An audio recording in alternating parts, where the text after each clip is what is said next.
అందరికీ నమస్కారం. Welcome to big team. ఇప్పుడు మనతో పాటు మాట్లాడడానికి సైకాలజిస్ట్ ప్రసన్న దుర్గ గారు మనతో ఉన్నారు. వారితో మాట్లాడదాం. నమస్తే మ్యామ్. నమస్తే. మేడం, ఫోన్ అనేది చిన్నపిల్లల దగ్గర నుంచి పెద్దవాళ్ళందరూ కూడా ఎడిక్ట్ అయిపోయారని చెప్పొచ్చు. అయితే ఫోన్ కంటే మెయిన్గా చూసుకుంటే సోషల్ మీడియా, ఇన్స్టా అవ్వచ్చు, ఫేస్బుక్ అవ్వచ్చు, షేర్ చాట్, ఇలా స్నాప్చాట్, ఇలా ఇన్ని ఉన్నాయి. అంటే చిన్నపిల్లలు అంటే ఓకే, తెలియకుండా కొంచెం ఫోన్కి ఎడిక్ట్ అవుతున్నారని చూడొచ్చు. కానీ పెద్దవాళ్ళు, అందులో విమెన్స్ ఎక్కువగా, అంటే ఈ మధ్య మనం చాలా చూస్తున్నాం, ఇల్లీగల్ అఫైర్స్ అని, లేకపోతే ఇన్స్టా వల్ల సూసైడ్ చేసుకున్న వాళ్ళు, ఇలా చాలా చూస్తున్నాం. ఎందుకని వీళ్ళు ఎడిక్ట్ అవుతున్నారంటారు అసలు? సోషల్ మీడియా అనేది ఒక శక్తివంతమైన ప్లాట్ఫామ్. ఇది మనకి కనెక్ట్ అవ్వడానికి అండ్ ఏమైనా నేర్చుకోవడానికి కూడా ఉపయోగపడుతుంది. కొన్ని సర్వేస్ ఏం చెప్తున్నాయి అంటే సోషల్ మీడియాని వినియోగించుకోవడంలో మగవాళ్ళ కంటే కూడా ఆడవాళ్ళు 10% లీడింగ్లో ఉన్నారు అని కొన్ని సర్వేస్ చెప్తున్నాయి మనకి. అక్కడ కూడా ఒక స్టెప్ మనమే ముందున్నాం అన్నమాట. అసలు సైకలాజికల్గా ఎంతో స్ట్రాంగ్గా ఉండే విమెన్ తన ఫ్యామిలీలో ఎవరికైనా ఎటువంటి ఇబ్బంది వచ్చినా, చిన్న జ్వరం నుంచి పెద్ద ఫినాన్షియల్ ప్రాబ్లమ్స్ ఏమన్నా వచ్చినా ఏం కాదు అని ధైర్యం చెప్పే విమెన్ అసలు ఈ సోషల్ మీడియాకి ఇంత తొందరగా ఎందుకు ఇన్ఫ్లుయెన్స్ అవుతున్నారు అనేది అర్థం కావట్లేదు. ఇక్కడ వాళ్ళకి తెలియకుండానే కొన్ని ఛాలెంజెస్ ఫేస్ చేస్తున్నారు సైకలాజికల్గా. అవేంటి అంటే ఫస్ట్ది కంపారిజన్. సోషల్ మీడియాలో ఎవరైనా కానీ వాళ్ళ లైఫ్లో జరిగిన సక్సెస్ని, లైఫ్ స్టైల్ని, వాళ్ళ పాజిటివ్ సైడ్ని మాత్రమే చూపిస్తున్నారు ఎవరైనా కానీ. అది చూసి ఇన్ఫ్లుయెన్స్ అయిన ఈ లేడీస్ ఏమనుకుంటున్నారు అంటే వాళ్ళలో ఒక రకమైన ఆలోచనలు మొదలవుతున్నాయి. అలా నేను ఎందుకు ఉండకూడదు, అలా నేను ఎందుకు డ్రెస్ చేసుకోకూడదు, మన ఇంటిని మనం అలా ఎందుకు పెట్టుకోకూడదు అనే ఆలోచన మొదలయ్యి ఇంకా అక్కడి నుంచి సైకలాజికల్గా వాళ్ళ థాట్స్ని, వాళ్ళ లైఫ్ స్టైల్ని మార్చుకోవడానికి ట్రై చేస్తున్నారు. మనం పెరిగిన విధానాలు, వాటిల్ని బట్టి మన ఫ్యామిలీ ఎలా ఉంటుంది అనేది మనకు ఒక విధానం ఉంటుంది. అది మన ఒరిజినాలిటీ, అది మన రియాలిటీ. అది వదిలేసి వాళ్ళెవరో అలా ఉన్నారు, మనం కూడా అలా ఉండాలి అనే థాట్స్ తోటి వాళ్ళు ఇబ్బంది పడుతూ, వాళ్ళ ఇబ్బందిని బయటకు చెప్పారు. ఎందుకు అంటే వాళ్ళు మారాలి అనుకుంటున్నారు, వాళ్ళకి నచ్చింది కాబట్టి ఇబ్బంది చెప్పారు. బట్ అక్కడ చాలా ప్రెషర్ ఉంది వాళ్ళకు కూడా. వాళ్ళు ఇబ్బంది పడటమే కాకుండా ఇంట్లో ఉన్న పిల్లల్ని మారమని చెప్పడం, నువ్వు అది చెయ్యొద్దు, అలా తినొద్దు, చేత్తో తినొద్దు, స్పూన్తో తిను అని చెప్పడం, హస్బెండ్స్ని మార్చుకోమని చెప్పడం, ఇన్ని రకాల ప్రెషర్కి గురవుతున్నారు సోషల్ మీడియా ఇన్ఫ్లుయెన్స్ వల్ల. సెకండ్ది వచ్చేసి పర్ఫెక్షనిజం. ఇంకా పర్ఫెక్ట్గా ఉండాలి మనం. ఇందులో మనము ఒక 3 ఆస్పెక్ట్స్ తీసుకుందాం: బ్యూటీ, ప్రొఫెషన్ అండ్ ఫ్యామిలీ. వీటిని తీసుకున్నట్లయితే ఒక ఫోటో ఏదైనా చూసారనుకోండి, ఒక సెలబ్రిటీ ఏదైనా ఒక ఫోటో దిగి అది పోస్ట్ చేస్తే మనం దానికంటే బెటర్ ఇవ్వాలి, వాళ్ళకంటే కూడా ఇంకా మనం ఏదో చేయాలి, ఇంకా ఏదో చేయాలి అనేది, మన ఫోటో ఇంత పర్ఫెక్ట్గా దిగాలి, ఇలా ఉండాలి మన ఫోటో అనే థాట్స్లోకి వెళ్ళిపోయి అదే ప్రెషర్ని మెయింటైన్ చేస్తున్నారు. దీనికి సంబంధించి ఒక కేసు కూడా వచ్చింది మన దగ్గరికి. ఒక ఫ్యామిలీ కౌన్సిలింగ్ కోసమని వచ్చారు. అందులో వాళ్ళ మదర్ వచ్చేసి బాగా సోషల్ మీడియా ఎడిక్ట్ అవ్వడం. కౌన్సిలింగ్లో అందరితోనూ మాట్లాడిన తర్వాత పిల్లలు ఇంకా వాళ్ళ హస్బెండ్ కూడా ఒక పాయింట్ చెప్పారు.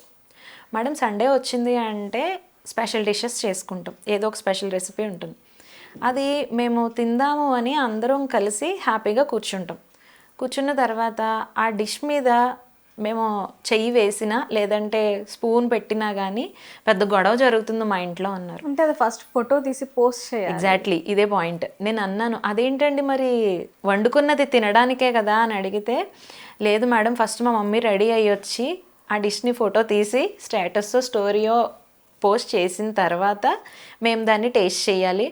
ఈ లోపు పొరపాటున మా చెల్లి, చిన్నది 8 years పాప, చిన్నది, తను ఏమైనా చేసింది అనుకోండి, తిందాము అని చేయి పెట్టినా టచ్ చేసినా ఇంకా ఆ రోజంతా మా ఇంట్లో వరల్డ్ వారే నడుస్తుంది. ఇలా సండే వచ్చింది అంటే మాకు చాలా ఇరిటేషన్ వస్తుంది మేడం, ఇంట్లో ఉండాలి అంటే. ఇదొక్కటే కాదు, ఇంకా చాలా ఉన్నాయి ఇలాంటివి అనేసి చెప్తున్నారు. అంత ఎడిక్ట్ అవడం సోషల్ మీడియాకి. ఇది పర్ఫెక్షనిజంలోకి వస్తుంది. Next, validation seeking. ఎన్ని లైక్స్ వచ్చాయి, ఎన్ని కమెంట్స్ వచ్చాయి మనం పెట్టిన పోస్ట్కి, ఏమేమి కామెంట్స్ పెట్టారు, దాన్ని బట్టి మనం మారాలి అనుకోవడం. అంటే కంప్లీట్గా ఈ సోషల్ మీడియాలో ఈ లైక్స్ కమెంట్స్ అనేవి విమెన్ని ఏ స్టేజ్కి తీసుకెళ్ళింది అంటే సంతోషం అనేది మనలో లేదు, అది కంప్లీట్గా బయట నుంచే వచ్చేది. అప్రిషియేషన్ అనేది స్కిల్ అనేది కూడా ఒకళ్ళు చెప్తేనే వచ్చేది, మనంతటా మనకి ఏమీ లేవు అనే విధంగా తీసుకెళ్ళిపోయామట. అసలు ఇంత తెలివిగా ఉన్న ఆడవాళ్ళు, ప్రతి విషయంలోనూ ముందుండే ఆడవాళ్ళు ఇలాంటి వాటికి ఎందుకు ఇంత తొందరగా ఇన్ఫ్లుయెన్స్ అవుతున్నారు అనేది ప్రతి ఒక్క ఇంట్లోనూ కూడా ఆలోచించుకోవాల్సిన విషయం. ఫస్ట్ చెప్పిన పాయింట్ కనెక్ట్ అవ్వడానికి జనరల్గా దాన్ని ఎలా యూటిలైజ్ చేసుకోవాలి? మనకి బాగా కావాల్సిన వాళ్ళు ఎవరైనా దూరంగా ఉన్నప్పుడు నెట్వర్క్ ఇష్యూస్ అవి ఉంటాయి కాబట్టి సోషల్ మీడియాని యూస్ చేసుకుంటాం మనం. కానీ ఇక్కడంతా కూడా మిస్యూజ్ చేసుకుంటున్నారు అడ్వాంటేజ్ తీసుకుని. సోషల్ మీడియాని యూస్ చేసుకుని లైఫ్లో గ్రో అవ్వాలి, మనం దానికి యూటిలైజ్ చేసుకోవాలి అనే ఆడవాళ్ళు చాలామంది ఉన్నారు. అట్ ద సేమ్ టైం ప్రశాంతంగా ఉన్న జీవితంలో మనశ్శాంతి లేకుండా చేసుకున్న ఆడవాళ్ళు కూడా ఉన్నారు. ఓపెన్గా చెప్పాలంటే మేడం, మన డీటెయిల్స్ అంటే పర్సనల్ వీడియోస్ కానీ లేకపోతే పర్సనల్ ఇన్ఫర్మేషన్ మొత్తం కూడా మనమే ఒకరికి ఇచ్చి మనం చెడిపోతున్నాము అనుకోవచ్చు కదా మేడం. ఎగ్జాక్ట్లీ.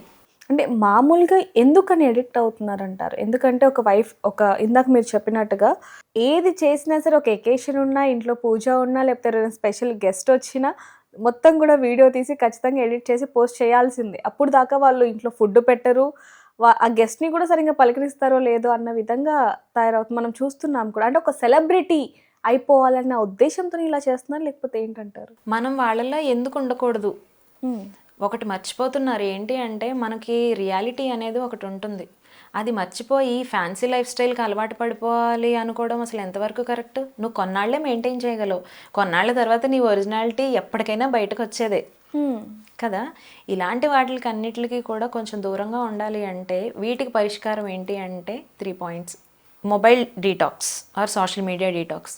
ఇప్పుడు కంప్లీట్గా మన సోషల్ మీడియా అకౌంట్స్ అన్నిటిని కూడా తీసేయండి, రిమూవ్ చేసేయండి, అసలు ఏమీ ఉంచొద్దు అంటే ఇప్పుడు అంతగా ఎడిక్ట్ అయిపోయిన ఆడవాళ్ళకి కొత్త కొత్త డిజార్డర్స్ వచ్చే ఛాన్సెస్ ఉన్నాయి.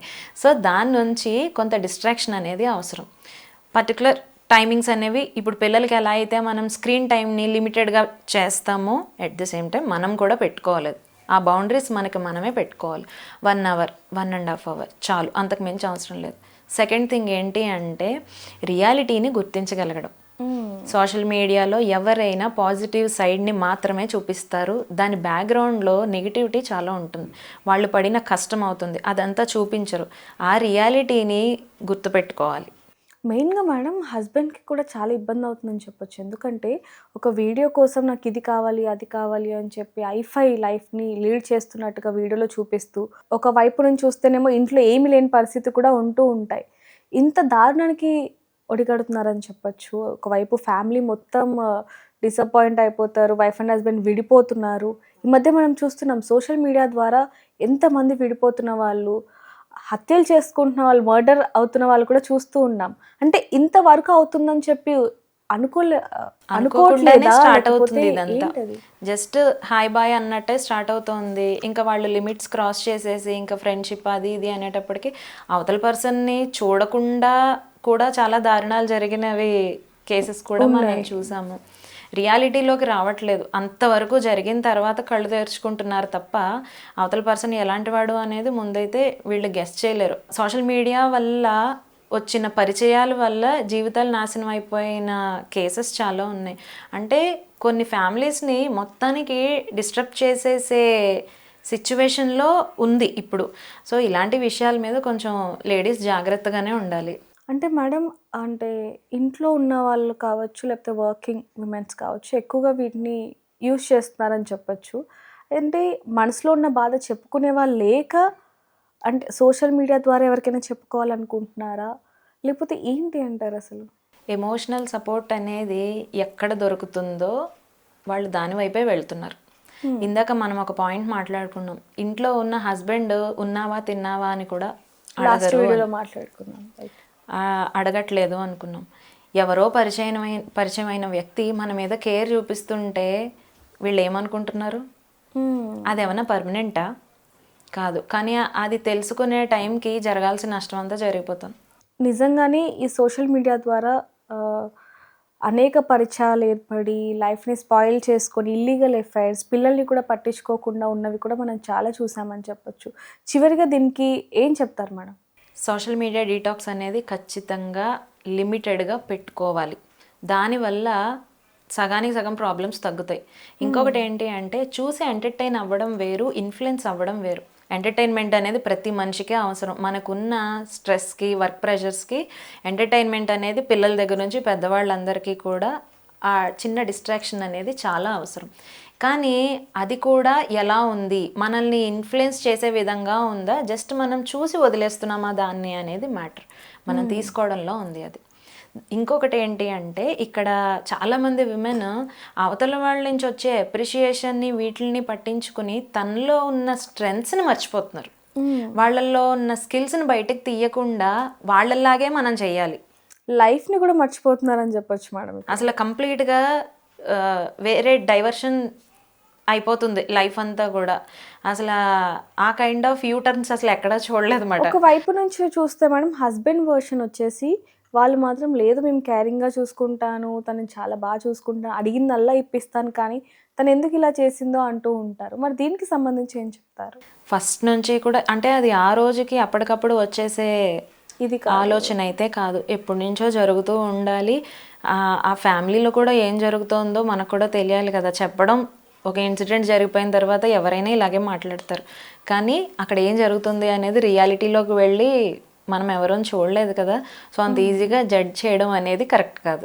నిజంగానే సోషల్ మీడియా అనేది ఎంత ఇంపాక్ట్ చూపిస్తుంది అనేది చాలా మందికి ఇది ఒక వీడియో అవుతుంది ma'am. Thank you so much. Thank you. For more videos like this, subscribe Big TV channel.